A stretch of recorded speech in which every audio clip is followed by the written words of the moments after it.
Bom dia, a paz de Jesus, o amor de Maria, começando o nosso Café com Jesus, em nome do Pai, do Filho e do Espírito Santo. Amém. Senhor, louvo-te por sua grandeza, tudo o que sou e o que tenho. Louvo por sua bondade, onde reconheço e conheço que através do que é bom, encontrar somente em ti o verdadeiro sentido do amor. Deus meu Deus, eu te adoro, eu me entrego ao seu querer, consagro a minha vida toda, a minha casa, a minha família, o meu coração, a seu comando inclino todo o meu agir, o meu proceder a vós, Deus meu Deus. Queridos irmãos, diante do nosso Senhor, começamos o nosso Café com Jesus, começamos esse momento onde que a gente tem essa graça de todos os dias, é como um pouquinho do café, mas lógico, é o que vale para toda a eternidade. O cafezinho, ele nos dá aquele sabor logo de manhã para despertar, mas a palavra de Deus, ela é um despertar para a vida eterna. Então, o maior proveito nosso na nossa vida é quando nós ouvimos a palavra de Deus e colocamos em prática. E hoje nós estamos falando sobre isso, acolher a palavra de Deus, no Catecismo da Igreja Católica, dando continuidade ao nosso estudo, no índice analítico. Nós estamos no parágrafo 2030 hoje, e está falando sobre acolher a palavra de Deus. Nós vimos já os outros 3 parágrafos que falou um pouquinho para nós. E hoje vai falar assim, acolher a palavra de Deus na igreja. De que forma? É em igreja, em comunhão com todos os batizados, que o cristão realiza sua vocação. Da igreja recebe a palavra de Deus, que contém os ensinamentos da lei de Cristo. Então é dentro da igreja, em comunhão com o Papa, com os bispos, com os sacerdotes, com todo o mover da igreja, né? Onde que os nossos padres, os diáconos, as pastorais, o mover da igreja de Cristo. E dentro deste mover, nós acolhemos a palavra de Deus e colocamos em prática em comunidade. Então a importância de você estar em igreja, irmãos. A gente sabe da importância da nossa família, do nosso chamado ser pai, mãe, do matrimônio, né? Mas a importância da comunidade também diante da presença divina. Por isso que o nosso Deus, ele formou ali diante da sua evangelização, o cerne da igreja de Cristo, onde que nós vamos ver na palavra, é o sustentáculo, né? Para a palavra de Deus, é o sustentáculo para a vida cristã, é este amparo da verdade, é este mover da verdade no coração de todo cristão. Eu só vou citar, tá? Depois nós vamos pegar a palavra em 1 Timóteo, no capítulo 3, do versículo 14, mas é para o final, para a gente finalizar o nosso pensamento com o estudo. Mas eu peguei aqui esse livro aqui, irmãos, ó, Chave Bíblica Católica, um livro maravilhoso.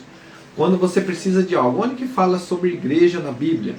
Queridos irmãos, olha, mais ou menos umas 50 ou 60 citações, ó, mais ainda, ó, uns 80 citações que fala a palavra igreja. Eu só vou falar o início, né, com Jesus ali. Em Mateus 16:18, tu és Pedro, e sobre esta pedra edificarei a minha igreja, as portas do inferno não prevalecerão contra ela. Mateus 18:17, se recusa a ouvi-los, dize a igreja, e se recusar a ouvir também a igreja, seja ela para ti como um pagão. Mateus 28:19, e depois ensinai a todas as nações, batizai em nome do Pai, do Filho e do Espírito Santo. João 17:4, e aí, irmãos, muitas citações que vai falar sobre a palavra igreja, vai nos orientar que a igreja de Cristo foi formada pelo nosso Senhor com um intuito que nós estamos acabando de ver aqui, para que nós recebamos a palavra concreta, verdadeiramente como os apóstolos viveram.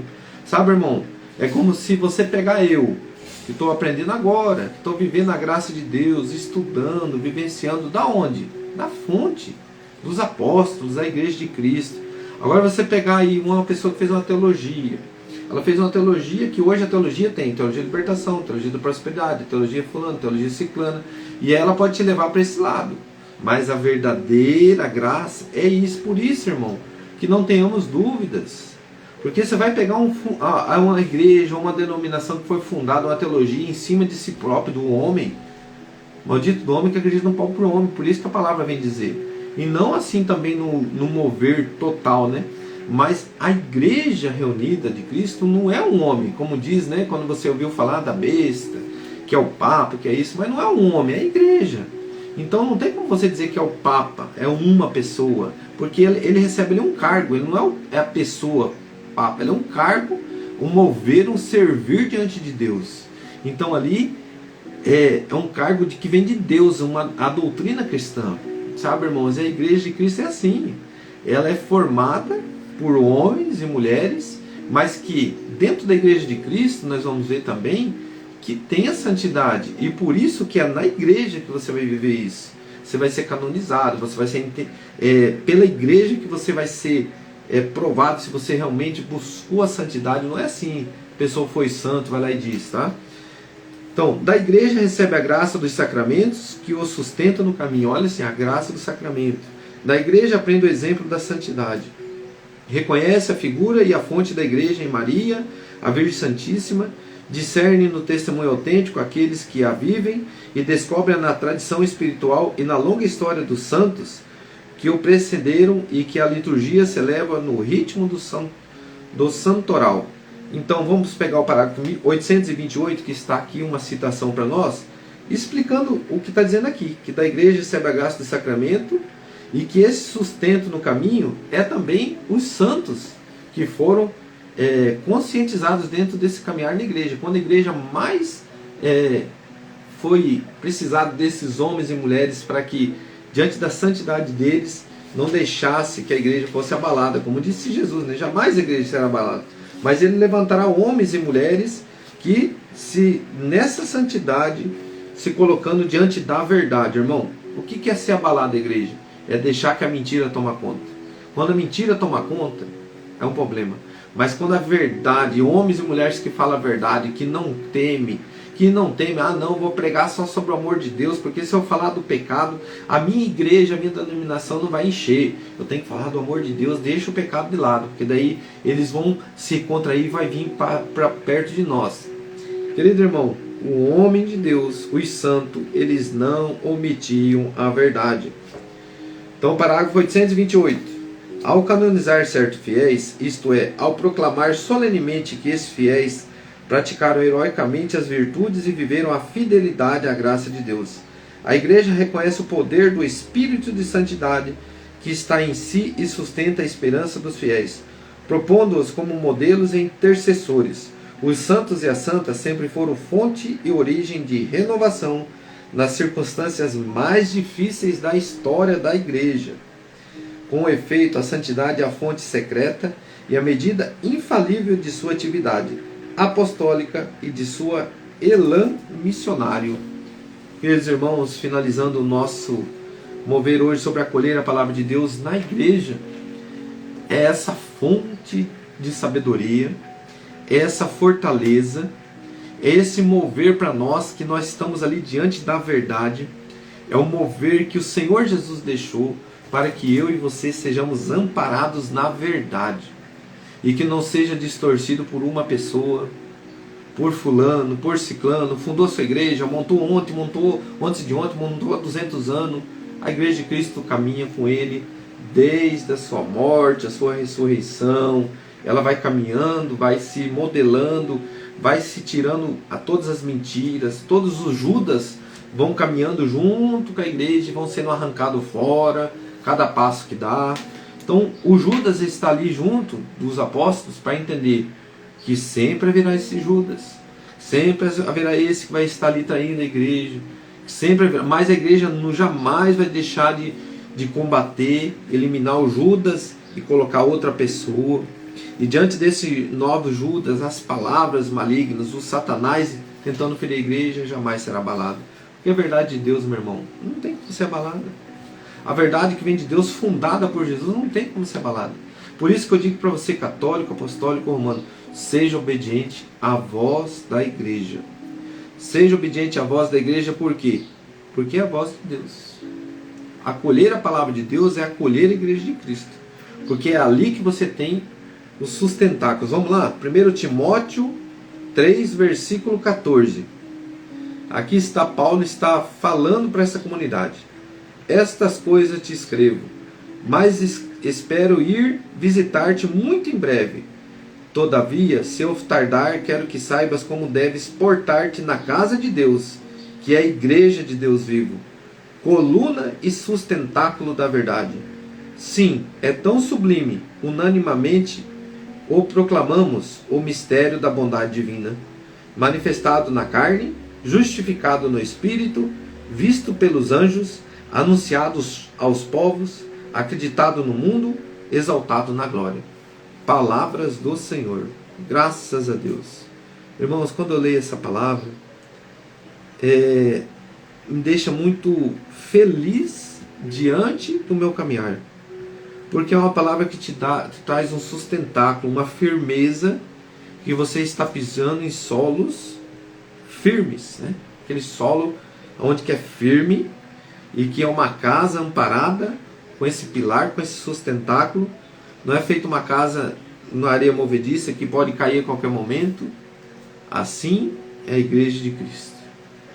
E é dentro da igreja, irmãos, que nós vamos colher a verdade, e que nós vamos estar lutando pela verdade, e que nós vamos estar sendo curados, purificados e sustentados. Coloca a mão no teu coração e diante dessa verdade, acolha a palavra de Deus na igreja de Cristo. Não perca as missas dominicais. Não perca, querido irmão, a palavra viva, que é o verbo encarnado, onde que o nosso Senhor se colocou no pão e no vinho, para que nós possamos se unir a Ele, comendo a sua carne e bebendo o seu sangue, de uma forma que, diante da fé, poucos conseguirão ver. E feliz é quem vê, quem crê sem ter visto. É feliz aquele que tem a fé de você olhar ali para o corpo e o sangue de Jesus, você acreditar em todo aquele momento ali, que a igreja de Cristo, junto com Ele, onde que o sacerdote, como nós vimos esses dias, ele se coloca ali, junto com a igreja, ofertando o próprio Senhor todos os domingos, todos os dias. A igreja de Cristo anuncia o Evangelho, anuncia a graça. Se colocamos diante do sacrifício eucarístico, vivemos esse momento único que nós vivemos, que é o corpo e o sangue de Jesus. Querido irmão, não duvide, não questione a tua fé. Viva a graça, viva o amor, viva a palavra de Deus na igreja. Busque esse sustentáculo da verdade e leva para sua família, sua igreja doméstica, a verdade. Olhando para Jesus, o centro da nossa igreja, ele está lá na cruz, para que eu e você entenda que o teu Senhor venceu o pecado e o sangue dele lavou, purificou e nos colocou na graça, que é termos a salvação e a vida eterna. Louvado seja nosso Senhor Jesus Cristo. Pai nosso que estais no céu, santificado seja o vosso nome. Venha a nós o vosso reino. Seja feita a vossa vontade, assim na terra como no céu. O pão nosso de cada dia nos dai hoje. Perdoai as nossas ofensas, assim como nós perdoamos a quem nos tem ofendido. E não nos deixeis cair em tentação, mas livrai-nos do mal. Amém. Em nome do Pai, do Filho e do Espírito Santo. Amém. Um grande abraço, que Deus nos abençoe.